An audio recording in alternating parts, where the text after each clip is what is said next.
Hey, what is up guys, MKBHD here, and the Samsung Galaxy S4 will easily be one of the most popular phones of 2013, no doubt. And when Samsung builds up that much hype for any phone, like they do with the S4, especially when the predecessor, the S3, is so popular, we kind of expect the S4 to be a really good phone. And a lot of people see the Galaxy S4 as an evolutionary update to the Galaxy S3, and understandably so, because of the naming.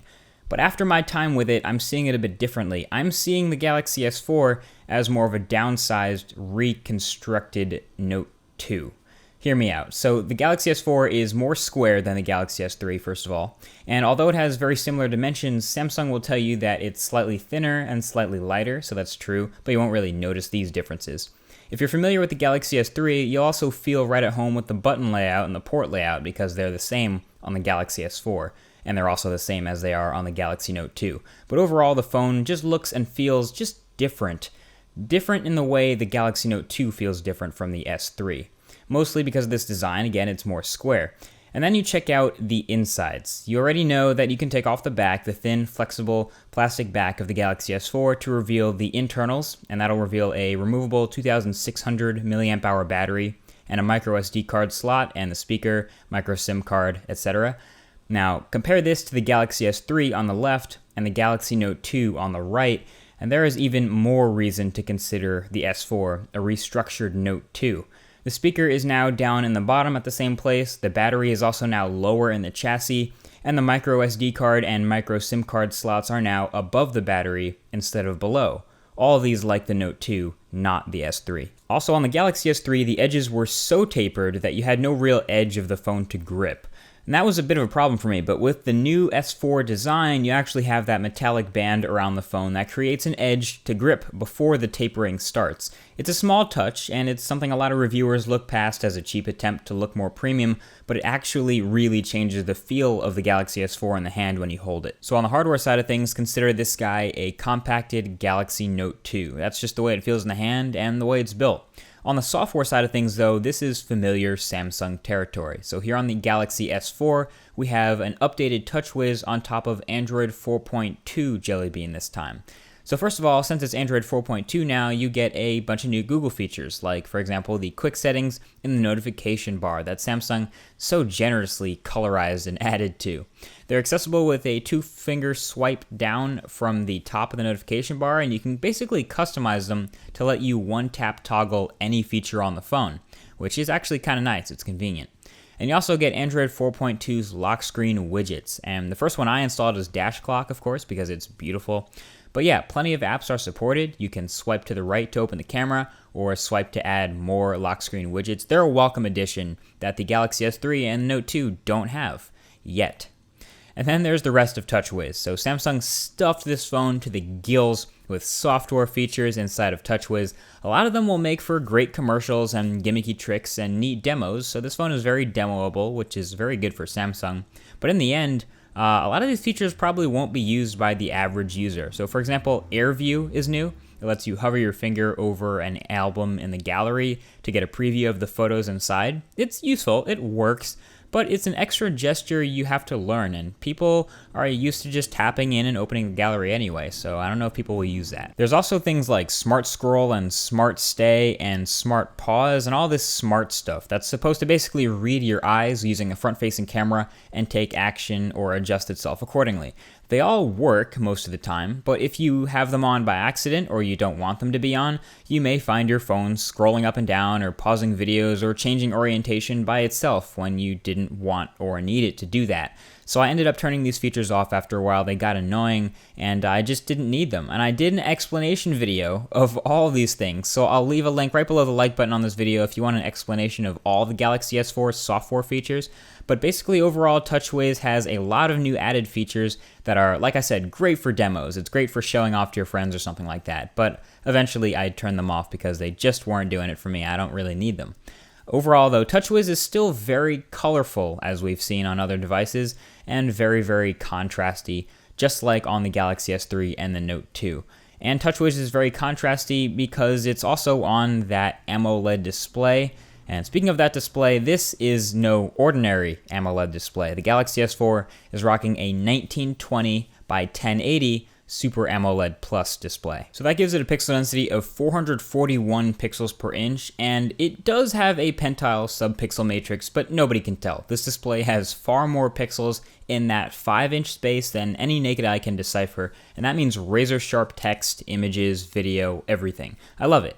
It's what we've been waiting for. It's what we knew was coming in the upgrade to the S4, and it is the #1 reason to upgrade to this phone from something like the Galaxy S3.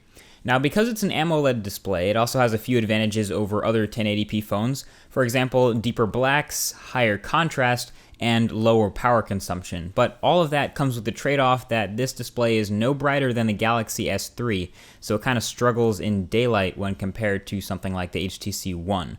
But that's, of course, another video.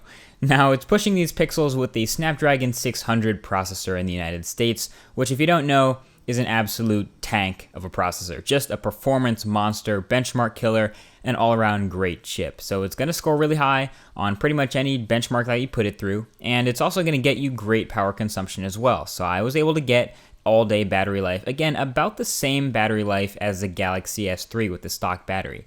I was using the Galaxy S3 on Verizon, which was an LTE network, and I was using the Galaxy S4 on AT&T, which is an LTE network, and I was getting about the same battery life. So despite the more powerful processor and the bigger, sharper display, you're going to get about the same battery, which is pretty good for me all day. Now, you can't talk about that Galaxy S4 without a little bit about that camera, and I gotta say, it is an awesome one. I'd say the best camera on any smartphone I've ever used to date, and that's including the latest iPhone 5, the Galaxy Note 2, the Galaxy S3, the HTC One, the Lumia 920. This tops them all for me. This is just an awesome all-around, solid performing 13 megapixel camera for pretty much all types of situations. The camera app, of course, is updated to the new version of Touchwiz, so it looks a lot like the interface on the Samsung Galaxy camera now. And again, it's filled with all these tons of gimmicky Touchwiz features that most people will never even know they have in their pocket, but a few of them were actually kind of cool, so people like to get creative with their cameras, you know? So, for example, I fell in love with the animated photo feature that lets you take a few seconds of video clip and then basically animate just a part of it to form a GIF. And there are so many unique ways to use this, it's not even funny. I was walking around New York City all the time just taking these, and the only real problem is sharing them, because pretty much only Google Plus supports GIFs that big, but it was very cool to use that feature. And I also take HDRs a lot, so it was good to see HDR make another appearance in this new version. No photospheres, unfortunately, kind of sucks since we're on Android 4.2 and everything, but I guess they can get away with omitting that.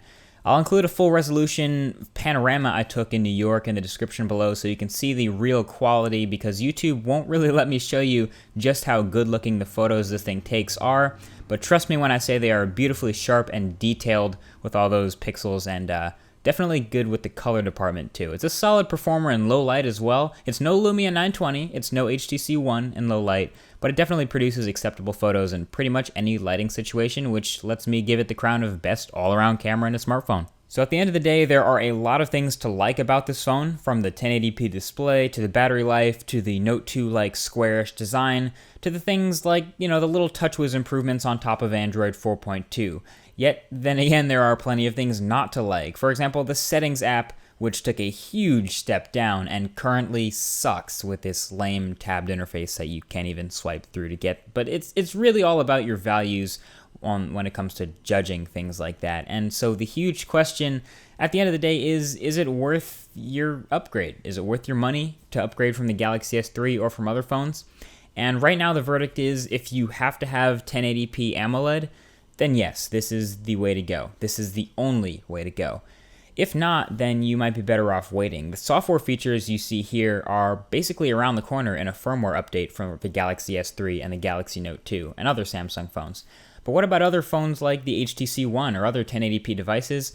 Well, there are some benefits to the Galaxy S4. For example, it's made of plastic, which is a pro, because that gives you generally better signal strength. You get a lighter phone, a little bit thinner, and you also get very fast GPS lock with a plastic back. But then again, there are cons like it being a fingerprint magnet and feeling cheap in the hand. So overall, that decision comes down to what you prefer in a phone. Overall, though, I think this is a great phone. I'm definitely enjoying every second I spend with it, and maybe you will too. This is definitely worth checking out. I think I would go with the black version over the white version though, just for the clean look and less fingerprints. Either way, thank you for watching. Definitely subscribe and stay tuned for upcoming videos that relate to this one very soon. And you're definitely going to want to see those. So I'll talk to you guys in the next video. Peace.